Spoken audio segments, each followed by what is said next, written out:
कहानी की शुरुआत में हमें दो लड़कियों को दिखाया जाता है जिनका नाम हंटर और बेकी था। ये दोनों लड़कियां 2000 फीट ऊंचे एक टावर पर फंसी हुई थी। इनके फोन्स में नेटवर्क भी नहीं था, इसलिए वो दोनों किसी को कॉल करके मदद भी नहीं मांग सकती थी। इससे भी बुरी बात ये थी कि ये टावर एक रेगिस्तान के बीचों बीच था, इसलिए आसपास किसी का उन्हें देख पाना भी मुश्किल था। और तो और अगर इन दोनों में से कोई नींद लेने की कोशिश करती तो गिद्ध इनके पास आकर इनके मांस को खाने लगते। अब ये लड़कियां इस टावर पर कैसे फंसी और क्या ये इस टावर से बच पाई या मारी गई, चलिए देखते हैं हमारी आज की इस कहानी में। तो कहानी की शुरुआत में बेकी अपने हस्बैंड डैन और अपनी सबसे अच्छी दोस्त हंटर के साथ माउंटेन क्लाइंबिंग कर रही थी। तभी डैन को एक छोटी सी केव दिखती है जिसमें वो अपनी ग्रिप बनाने के लिए उसमें हाथ डाल देता है। लेकिन अचानक ही उस केव में से एक पंछी बाहर निकलता है, जिसकी वजह से डैन अपना बैलेंस खो देता है और नीचे गिरने लगता है। लेकिन सेफ्टी वायर से बंधा होने की वजह से वो बच जाता है। यहाँ पर डैन माउंटेन को पकड़ने की कोशिश करता है। हंटर और बेकी उसकी मदद करने के लिए उसके पास आ ही रही थी कि तभी डैन की सेफ्टी वायर टूट जाती है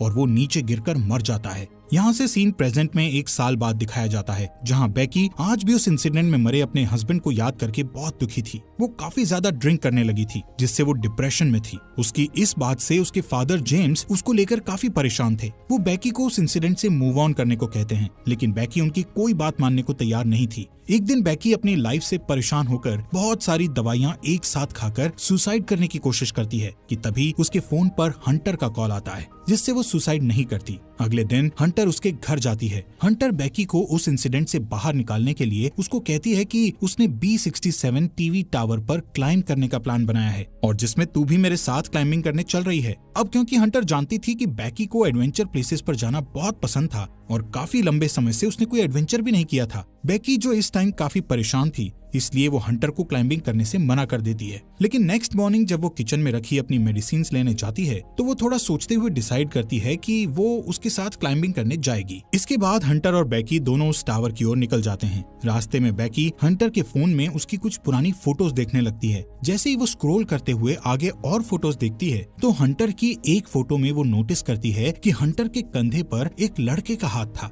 बेकी हंटर से उस लड़के के बारे में पूछती है, लेकिन हंटर उसे कुछ भी बताने से मना कर देती है। तभी यहाँ बेकी के फोन पर उसके फादर का कॉल आता है, लेकिन वो कॉल पिक नहीं करती। काफी देर ड्राइव करने के बाद वो एक होटल में रात गुजारने के लिए रुकते हैं। डिनर करते वक्त बेकी को पता चलता है कि हंटर अब एक यूट्यूब व्लॉगर है और यूट्यूब रेवेन्यू से ही वो अपनी ट्रैवलिंग का खर्च उठाती है। इसी दौरान बेकी की नजर विंडो के बाहर उस टीवी टावर पर पड़ती है जहाँ पर वो दोनों जा रही थी। हंटर बेकी को बताती है कि ये टावर यूनाइटेड स्टेट का चौथा सबसे ऊंचा टावर है। नेक्स्ट मॉर्निंग बेकी और हंटर अपनी कार में बैठकर अपना सफर जारी रखती हैं। यहाँ पर हंटर ड्राइविंग करते करते ही अपने यूट्यूब चैनल के लिए व्लॉग बनाने लगती है, जिसमें वो अपने व्यूअर्स को बताती है कि वो अपनी बेस्ट फ्रेंड के साथ उस टीवी टावर पर चढ़ने वाली है। इसके बाद फाइनली वो दोनों उस टीवी टावर के पास पहुंच जाती हैं, जहां उन्हें गेट पर एक डेंजर साइन के साथ ताला लगा हुआ मिलता है। यहाँ से वो दोनों गाड़ी को छोड़कर पैदल ही आगे जाने लगती हैं। रास्ते में उन्हें कुछ गिद्ध एक मरे हुए जानवर को खाते हुए दिखाई देते हैं। हंटर इस चीज को भी अपने व्लॉग में रिकॉर्ड कर लेती है और उस मरे हुए जानवर की फोटो क्लिक करके अपने इंस्टाग्राम अकाउंट पर पोस्ट कर देती है, जिस पर उसे बहुत जल्द ही काफी लाइक्स मिल गए थे। कुछ देर बाद वो टावर तक पहुंच जाते हैं। यहाँ पर हंटर अपना व्लॉग बनाना बंद कर देती है। वहीं बेकी टावर की ऊंचाई देखकर डरने लगती है और उसे लगता है कि वो ये नहीं कर पाएगी, क्योंकि डैन के साथ हुए इंसिडेंट के बाद उसने कभी इतनी ऊंचाई का सामना नहीं किया था। लेकिन हंटर उसे उसका डर दूर करने के लिए कहती है, जिसके बाद हंटर सेफ्टी रोप को उसकी कमर से बांधकर टावर के ऊपर चढ़ना शुरू कर देती है। ये पूरा टावर काफी पुराना हो चुका था, जिस पर बुरी तरह से जंग लगी हुई थी। इस टावर की सीढ़ियां हिल रही थी और नट बोल्ट भी काफी लूज हो चुके थे। यहाँ पर ये दोनों काफी ऊपर तक चढ़ चुकी थी कि तभी बेकी के हाथ से सीढ़ी का एक पुराना हिस्सा टूटकर नीचे गिर जाता है, जिससे बेकी थोड़ा डर जाती है, लेकिन वो हिम्मत करके फिर से उस टावर के ऊपर चढ़ने लगती है। ऐसे ही धीरे धीरे वो आधे टावर तक पहुंच जाती है, यानी 1000 फीट ऊपर, जहाँ से शहर काफी छोटा दिखाई दे रहा था। ये दोनों यहाँ पर कुछ देर आराम करती हैं और पानी पीने के बाद फिर से क्लाइंबिंग करने लगती हैं। थोड़ी देर बाद वो 1800 फीट ऊपर पहुंच चुकी थी और अब उन्हें सिर्फ 200 फीट ही ऊपर चढ़ना था। बेकी इतना ऊपर चढ़कर काफी डरने लगती है, क्योंकि वहाँ हवा बहुत तेज चल रही थी और सीढ़ियां भी काफी पुरानी होने की वजह से हिल रही थी। वो हंटर से कहती है कि अब उन्हें वापस नीचे जाना चाहिए, लेकिन हंटर उसे बोलती है कि अब इतनी ऊपर आकर उन्हें हार नहीं माननी चाहिए। जिसके बाद वो वापस से ऊपर चढ़ने लगती हैं। यहाँ से टावर के ऊपर चढ़ने का रास्ता काफी खतरनाक था। रास्ते में लगी कुछ डिस्क को हंटर ने काफी आसानी से पार कर लिया था और अब वो बेकी को भी उन्हें पार करने में मदद कर रही थी। अब जैसे जैसे वो ऊंचाई पर जा रही थी वैसे वैसे हवा का प्रेशर भी बढ़ता चला जा रहा था, जिससे बेकी और ज्यादा डर रही थी। इसी बीच सीढ़ी के पुराने नट बोल्ट एक एक करके अपने आप निकलने लगते हैं, लेकिन इस बात से अनजान वो दोनों ऊपर चढ़ना जारी रखती हैं और फाइनली वो दोनों टावर के टॉप पर पहुंच जाती हैं, जहां एक और नट बोल्ट खुलकर नीचे गिर चुका था। यहाँ पर हंटर दोबारा से अपना व्लॉग बनाना शुरू करती है और वीडियो में अच्छे शॉट्स लेने के लिए वो ड्रोन कैमरा का इस्तेमाल करती है। थोड़ी देर बाद हंटर अपने व्यूअर्स को और अच्छा कंटेंट देने के लिए बेकी को ड्रोन का रिमोट पकड़ाकर खुद उस टावर के सहारे एक हाथ पर लटक जाती है। शॉट्स लेने के बाद वो वापस से ऊपर आती है और सेम यही चीज बेकी को भी करने के लिए कहती है, लेकिन बेकी उसे ऐसा करने से मना कर रही थी, जिस पर हंटर उससे कहती है कि उसका डर भगाने का ये सबसे बड़ा मौका है। जिसके बाद बेकी हंटर का हाथ पकड़कर वही स्टंट करती है और हंटर उसकी सेल्फी लेने लगती है। इसके बाद बेकी वापस से ऊपर आ जाती है। यहाँ पर बेकी अपने हस्बैंड डैन की अस्थियों को लेकर आई थी और डैन को याद करती हुई वो उसकी अस्थियों को यहाँ विसर्जित कर देती है। इस मोमेंट पर बेकी और हंटर दोनों काफी इमोशनल हो गई थी। इसके बाद वो डिसाइड करते हैं कि अब उन्हें वापस जाना चाहिए, इसलिए वो अपने सेफ्टी वायर को खुद से कनेक्ट करती हैं और बेकी नीचे जाना शुरू कर देती है। लेकिन जैसे ही वो पहला कदम सीढ़ी पर रखती है तो सीढ़ी टूट जाती है और वो सीढ़ी के साथ साथ नीचे गिरने लगती है, लेकिन हंटर किसी तरह उसे पकड़कर वापस ऊपर खींच लेती है। यहाँ पर बेकी मौत के मुंह से बचकर आई थी, जिससे वो जोर जोर से डर के मारे रोने लगती है और अचानक दोनों हंसती हैं। नीचे देखने पर उन्हें पता चलता है कि अब उनके नीचे उतरने के लिए कोई सीढ़ी ही नहीं है। वो दोनों अपने अपने फोन को चेक करती है, लेकिन उनके फोन में कोई नेटवर्क नहीं था और उनका बैग भी नीचे टावर डिस्क पर गिर चुका था, जिसमें उनके खाने पीने का सामान था। यहाँ ऊपर टावर पर उन्हें एक इमरजेंसी बॉक्स दिखता है, जिसे खोलने पर उन्हें एक दूरबीन और एक फ्लेयर गन मिलती है, लेकिन ये दोनों चीजें उनके किसी काम की नहीं थी। ये सब देखकर बेकी हंटर पर भड़क जाती है। हंटर उसे ये कहते हुए शांत करने की कोशिश करती है कि हो सकता है सीढ़ियों के नीचे गिरने की आवाज सुनकर कोई उनकी मदद करने आए और इसलिए अब हम दोनों को बस थोड़ी देर इंतजार करना होगा जब तक कि कोई आ नहीं जाता। तभी हंटर नोटिस करती है कि पिछली बार सीढ़ियों के गिरने की वजह से बेकी के पैर पर चोट लगी थी और अब उस चोट से ब्लड बाहर आ रहा था। यहाँ पर हंटर बेकी की चोट पर अपनी शर्ट बांध देती है।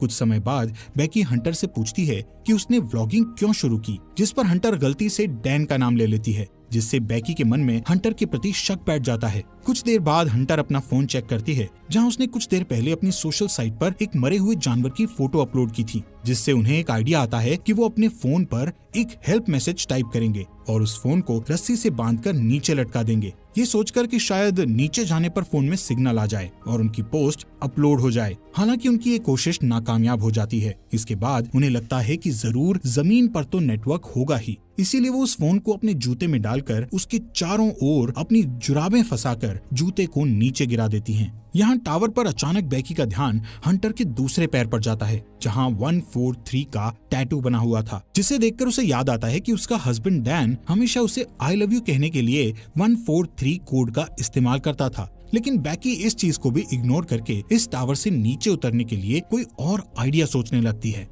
थोड़ी देर बाद उन दोनों को दूरबीन से नीचे जमीन पर टावर के पास से गुजर रहा एक आदमी और उसका डॉग दिखाई देते हैं, जिससे वो उस आदमी से मदद के लिए चिल्लाने लगती है, लेकिन इतनी ऊंचाई होने के कारण उनकी आवाज नीचे नहीं जाती। यहाँ नीचे हम देखते हैं कि हंटर ने जो फोन जूते में डालकर नीचे फेंका था वो पूरी तरह से टूट चुका था और अब उनका ये प्लान भी फेल हो चुका था। वो आदमी वहाँ से जाने लगता है। ये देखकर बेकी हेल्प के लिए चिल्लाते हुए अपने दोनों जूते उस आदमी पर नीचे फेंक देती है, ताकि उस आदमी का ध्यान ऊपर की ओर उन पर आ जाए। लेकिन वो आदमी ये नोटिस नहीं करता, क्योंकि वो किसी से कॉल पर बात कर रहा था। इसके बाद बेकी वो फ्लेयर गन चलाने लगती है, लेकिन हंटर उसे ये कहते हुए फ्लेयर गन चलाने से मना कर देती है कि अभी दिन का समय है, इसलिए किसी को भी फ्लेयर गन का पता नहीं चलेगा। इसी दौरान वो दो और आदमियों को वहाँ थोड़ी दूर नोटिस करती हैं, जो यहाँ पार्टी करने के लिए आए थे। उन्हें देखकर वो दोनों डिसाइड करती हैं कि थोड़ा अंधेरा होने पर वो इस फ्लेयर गन का इस्तेमाल करेंगी, ताकि वो लोग उन्हें नोटिस कर सकें।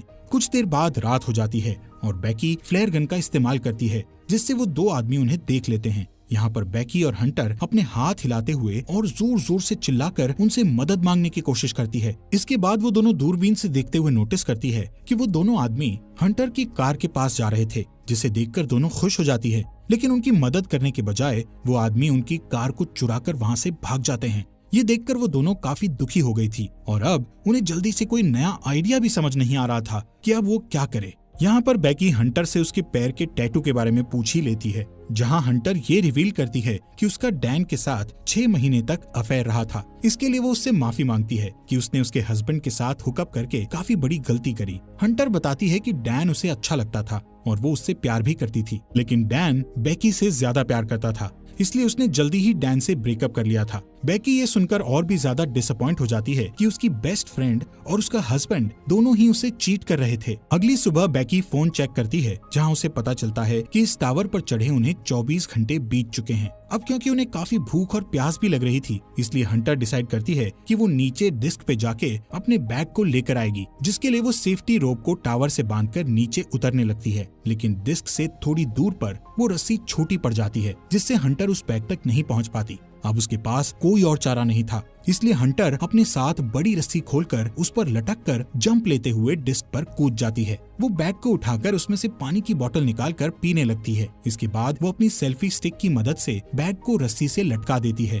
और खुद भी कूदकर उस रस्सी को पकड़ लेती है। तभी बैकी उसे ऊपर खींचना शुरू करती है। यहाँ पर हंटर भी ऊपर चढ़ने लगती है और वो बस ऊपर पहुँचने ही वाली थी कि तभी उसके हाथ से रस्सी फिसल जाती है, जिससे वो तेजी से नीचे गिरने लगती है। ये देखकर बैकी की धड़कन एकदम से तेज हो गई थी, क्योंकि अपने हस्बैंड को खोने के बाद अब वो अपनी बेस्ट फ्रेंड को नहीं खोना चाहती थी। लेकिन जैसे ही बैकी डरी हुई नीचे देखती है तो हंटर उसे रस्सी पर लटकी हुई दिखती है। हालांकि हंटर के हाथों में काफी चोट लग गई थी, इसलिए बैकी अपनी पूरी ताकत लगाकर हंटर को टावर के ऊपर खींच लेती है। थोड़ी देर बाद बैकी एक हेल्प नोट लिखकर ड्रोन में फंसा देती है और ड्रोन के सहारे पास के होटल तक पहुंचने की कोशिश करती है, लेकिन ड्रोन में बैटरी कम होने की वजह से वो ज्यादा दूर नहीं जा सकता था, इसलिए वो उसे वापस अपनी ओर ले आती है। यहाँ अब फिर से वो दोनों टावर पर हेल्पलेस थी। रात में बैकी को एक भयानक सपना आता है, जिसमें वो देखती है हंटर की उस टावर पर ही मौत हो गई और गिद्ध हंटर के शरीर को खा रहे हैं। इससे वो डरी हुई उठती है और तब उसे पता चलता है कि ये बस एक बुरा सपना था। नेक्स्ट मॉर्निंग बैकी के दिमाग में एक आइडिया आता है कि वो टावर के ऊपर लगी लाइट से ड्रोन को चार्ज कर सकती है। इसके बाद वो टावर के पोल पर चढ़कर जैसे ही ड्रोन चार्जर को प्लग में लगाती है तो वो देखती है कि वो प्लग काफी लूज था, इसलिए बैकी को ऊपर लटके हुए ही उस चार्जर को पकड़े रखना पड़ता है जब तक कि ड्रोन की बैटरी फुल चार्ज नहीं हो जाती। काफी टाइम से उस पोल को पकड़े रहने की वजह से बैकी के हाथ धीरे धीरे करके सुन्न पड़ने लगे थे और इससे भी बुरी बात ये थी कि अब यहाँ पर काफी सारे गिद्ध आकर उस पर अटैक भी कर रहे थे, जिससे बैकी के हाथों से बैग नीचे गिर जाता है। थोड़ी देर बाद वो ड्रोन की बैटरी फुल चार्ज हो जाती है, जिससे बैकी नीचे आ जाती है। इसके बाद वो ड्रोन को होटल तक पहुंचाने की कोशिश करती है, लेकिन जब वो ड्रोन होटल तक पहुंचने ही वाला था तो उसकी टक्कर एक ट्रक से हो जाती है, जिससे वो बिल्कुल टूट गया था और उनको ड्रोन कैमरा से भी कुछ दिखाई नहीं दे रहा था। ये देखकर वो दोनों और भी ज्यादा डर गई थी, क्योंकि अब उनके पास बचने का कोई भी ऑप्शन नहीं था। वो थकी हारी उस टावर पर हार मानकर बैठ जाती है। शाम के समय वहाँ तूफान बनने लगे थे, जिससे उनका जिंदा रहना और भी मुश्किल हो गया था। यहाँ पर बैकी को बहुत तेज नींद भी आ रही थी, इसलिए वो वहीं सोने लगती है, लेकिन हंटर उसको सोने से मना करती है, क्योंकि उनके सोते ही गिद्ध फिर से उन पर हमला करने लगते। बैकी हंटर से उसका दूसरा जूता भी मांगती है, ताकि इस बार वो उसमें अपना फोन डालकर नीचे फेंक सके। हंटर उससे कहती है कि मेरा जूता तो नीचे डिस्क पर ही गिरा हुआ है। यहाँ से कहानी में एक बड़ा ट्विस्ट आता है और हमें पता चलता है कि जब हंटर नीचे डिस्क पर कूदी थी तो उसी टाइम डिस्क पर गिरने से उसकी मौत हो गई थी और उसके बाद से बैकी अकेले ही सरवाइव कर रही थी। बैकी को हेलुसिनेशन होने लगे थे, जिसमें वो हंटर की प्रेजेंस को इमेजिन कर रही थी। रात में बैकी तूफान में सरवाइव करने के बाद अपने फादर के लिए एक वीडियो मैसेज रिकॉर्ड करती है, जिसमें वो बताती है कि वो वापस घर आना चाहती है। वहीं दूसरी ओर उसके फादर जेम्स भी उसको लेकर बहुत परेशान थे। अगले दिन जब बैकी इस टावर पर सोई हुई थी तब एक गिद्ध आकर बैकी की चोट पर से उसका मांस खाने लगता है, लेकिन अब क्योंकि बैकी को काफी भूख लग रही थी इसलिए वो उस गिद्ध को जोर से पकड़कर टावर के मेटल से उसे जान से मारकर खाने लगती है, जिससे उसमें थोड़ी जान आती है और वो रस्सी के सहारे नीचे डिस्क पर उतरती है, जहां हंटर की डेड बॉडी पड़ी थी। इसके बाद वो अपने डैड जेम्स को मैसेज करती है कि वो इस टावर पर फंसी हुई है और अपने फोन को हंटर के जूते में डाल देती है, लेकिन इस बार वो उस जूते को हंटर की डेड बॉडी में घुसाकर उसकी डेड बॉडी को नीचे फेंक देती है। इसके बाद रात में उसके फादर जेम्स को बैकी का मैसेज मिलता है और वो जल्दी से पुलिस को कॉल करके वहाँ टावर तक पहुँचता है। अब जैसे ही वो उस टावर तक पहुँचता है तो देखता है कि पुलिस एक डेड बॉडी को कवर कर रही थी। ये देखकर उसे लगता है कि ये उसकी बेटी बैकी की डेड बॉडी है जो जिंदा नहीं बच पाई। तभी उसे अपनी बेटी पुलिस की कार के पास दिखाई देती है, जिसके बाद वो दोनों एक दूसरे को गले लगाते हैं और इसी के साथ ये अमेजिंग मूवी यहीं पर खत्म हो जाती है।